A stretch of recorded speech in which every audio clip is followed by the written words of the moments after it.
So you've just spent hours plugging your entire financial life into the Boldin Planner. You hit calculate and the screen spits back a number, 76% chance of success. And if you're like most people, your heart just sinks. Does this mean you have a 24% chance of dying broke? Should you cancel your vacation? Do you need to work another 5 years? Today, I'm going to do my best to demystify Boldin's chance of success number. I'll explain the Monte Carlo simulation behind it, what this score actually means, the biggest mistakes that users make, and how you can use this chance of success number to help you build a more resilient retirement. If you're new here, I'm David, the Retirement Gnome. If you find this video useful, I'd really appreciate it if you give it a like, and if you haven't already done so, please subscribe. So first, what is a Monte Carlo simulation? It's named after the famous Mediterranean gambling town, and it's a statistical modeling tool that's used to predict a range of possible future outcomes when random variables are involved.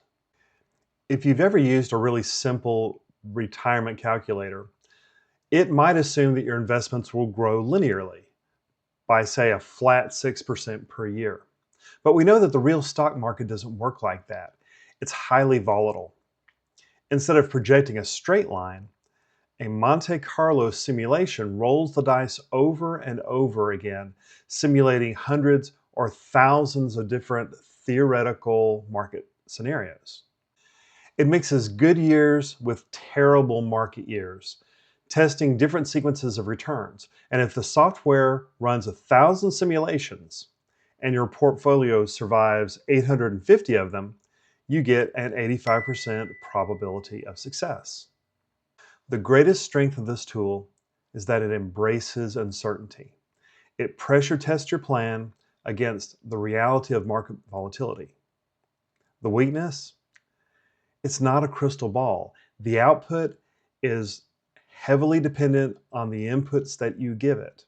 If your assumptions on inflation or your rates of return are wildly off, then the chance of success number will be wildly off too. So how does Boldin specifically run its Monte Carlo simulation? I got this information from the help files, from the forums, and from the AI Planner Assistant. So you can take that for what it's worth. But the best I can understand, Boldin runs 1,000 iterations of your financial plan. And for each account you have, it creates a bell curve of possible returns based on two things: the average rate of return you've selected and a standard deviation.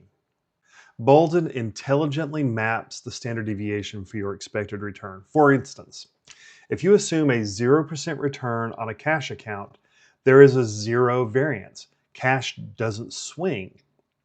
But if you assume a 9 or 10% return for an aggressive stock account, then Boldin is going to apply a sizable standard deviation, meaning that the account will experience wild swings in the simulation, maybe even dropping 70% in a really bad year. Now, Boldin recently made a highly technical but important update. They now use the arithmetic mean, or the average annual growth rate, rather than the geometric mean, or the compound annual growth rate for these simulations. Because the Monte Carlo engine is already injecting volatility into the simulation, the compound annual growth rate would essentially penalize your plan twice for the same market swings. So now Boldin also calculates your accounts as an aggregated group, rather than running each account in complete isolation, which better reflects what happens in the real world. Now, let's talk about the score itself. In Boldin, a success simply means that at the end of your plan, at your assumed longevity age, your liquid worth is at least $0. It checks if you cross the finish line with at least your legacy goal plus 1 penny. So what does this score not mean? It doesn't necessarily mean that a failure leaves you destitute. A Monte Carlo failure doesn't tell you whether or not you still have cash flow. It simply says you've exhausted your savings for that particular simulation. This is the most crucial takeaway of this video. Your chance of success is a measure of flexibility. It's not a pass-fail grade. A 24% failure rate simply means that in 24% of future scenarios, you might need to make a strategic adjustment to your spending plan along the way, like skipping a big vacation or reducing the amount of eating out that you do. This brings us to the biggest mistakes that Boldin users make. And by Boldin users, I mean me.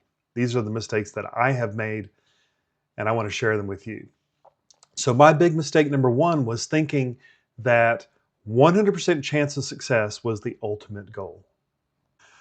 The reality is, if your plan says 100% chance of success, it probably means you're being overly cautious. You might be working years longer than you need to, or depriving yourself of a retirement lifestyle you could actually want just to build up a massive surplus that you're probably never going to spend. Also, a 100% score doesn't mean that your financial plan is perfectly optimized. If your Social Security and your pension cover all your expenses, for example, your portfolio could be terribly mismanaged. You could be completely ignoring some crucial tax strategies, and you could be paying Uncle Sam way more than you need to. But Boldin will still show 100% because you're technically not running out of money, even if you're leaving hundreds of thousands of dollars on the table. Mistake number two is taking the simulation too seriously, and if you'll forgive another airplane analogy, treating it like an airplane flying toward a mountain. If a pilot tells you there's an 80% chance that you're going to be crashing into a mountain on your flight, you're not going to get on the plane, right? But retirement isn't an airplane flight. And you aren't a helpless passenger. You're the pilot. If you see the market changing, you can make corrections and you can avoid that mountain. So now we've got this tool, we kind of understand how it works, what it's meant for. So how can we use it to actually improve uh, our retirement plan? In my opinion, the secret is in Boldin's detailed budgeter. You'll notice that in the detailed budgeter, you have a must spend section and a like to spend section. Separate those numbers very carefully. I'm borrowing this example from somebody else's video. One couple using Boldin had what they thought was a really scary 73% chance of success. So what the advisor told them to do was within Boldin, split their expenses between must spend and like to spend. And what they found out was that they were allocating $25,000 a year to travel and $1,000 a month to eating out. And when they divided these out and they tested the must spend scenario, they learned that just to make sure that they meet their base lifestyle, they came back with a 95% chance of success.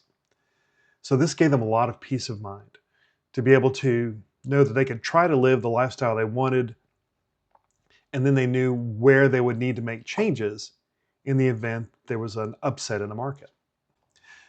Use your chance of success as a temperature check.